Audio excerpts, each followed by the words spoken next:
You've just played the worst game of your life. You're in tears, you're upset, you've let down your team. You're now thinking, will you get dropped from the squad? Will you get let back in the team? Will the coach ever trust you again? I remember back in my youth football playing days, having a bad game just felt like the end of the world. It was such a terrible feeling. If you're a footballer and you know this feeling, it is the worst feeling. When you've just had a terrible game, you've not played well enough, it just ruined your day basically. I remember there was this one game, this team that we played really gave us a good game. They were actually really tough to break down, especially the defense. Even though me, who was an informed striker at the time, I was scoring goals left, right, center at any point, anytime.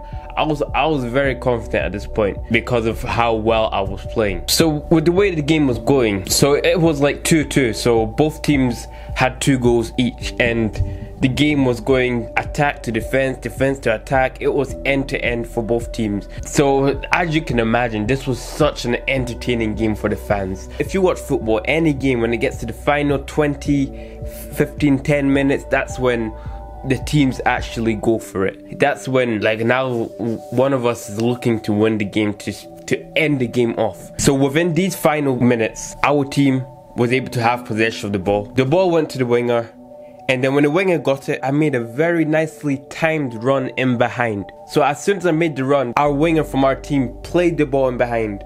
And once they played the ball in behind, it was now the moment to save the team. So at this point now, finally I get my chance as a striker, informed, scoring every week, terrorizing defenses. I'm 1v1 with the goalkeeper. I'm excited, but I'm also nervous. So then I'm 1v1 with the goalkeeper. This is the easiest opportunity that you can get in a game. I ended up missing the whole goal. I couldn't believe it.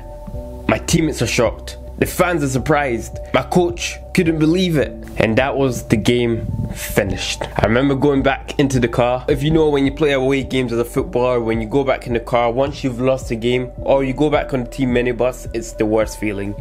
Because then you have the whole journey to think about your performance. There's no way of, like, your home is not near. You have to think about like a good 20-mile drive back home. So I'm in the car, and in my mind, I cannot stop thinking about the opportunity. It's replaying in my mind. What if? Could I have? Maybe. Oh no. I could have done this. I should have done this. I was just questioning myself. How did I miss that chance? I've practiced this over and over and over. In training, I can finish left, right and center. When I got home, I feel upset.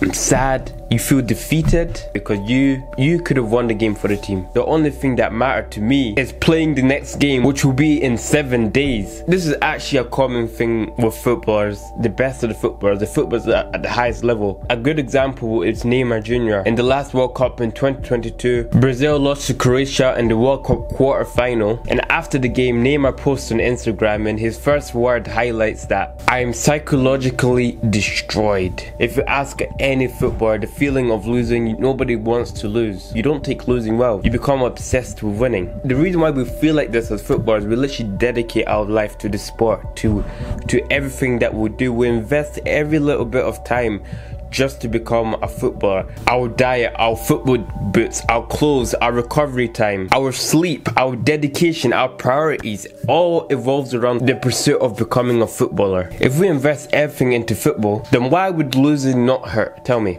It's gonna happen because you love the sport. But what if I told you that there was this technique that helped me? I started to realize that spending time with close ones or loved ones was a game changer to help me recover for the next training session or the next game, to take my mind off the game that I just played. And by doing this gave me a sense of inspiration to why football is not the end of the world when you have a bad game. It is just part of the journey. It's part of the process of the pursuit of becoming a footballer. And even though a bad game could feel like the worst thing in the world, the next game is going to be a good game, or I strive for the next game to be better. If you had a good game all the time, if I had a great game all the time, if I scored every game, how could I be better? What is challenging me?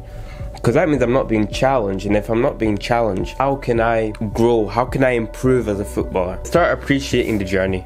the player that you are, that you're becoming. And by appreciating your journey, by appreciating the value of yourself, not in an arrogant way, like not in a way of saying that you don't need to improve. Like if you're saying that you don't need to improve, you'll be playing for Real Madrid first team at this point, but you ain't. Always thinking to yourself, okay, I should have done better, I could have done better. Now what's next? Cool off, spend time with a close one, friend, family member, you know, do activities like something productive. You can watch movies that have a meaning, like a science fiction type of movie, or it can maybe be something like learning about nature, like animals and trees and how animals live. You can even watch tennis and basketball and get a different perspective of different things. That will be the motivation to next time you go back to training in the next 2 or 3 days. Now you're thinking, that was a good time. Now let's get back to work. Let's see where we can improve or we can get better. And that should be the energy and the drive for you to every week to be challenged, look to improve. And every game is a learning game. Good game, bad game. Enjoy the journey, not the destination. So keep faith,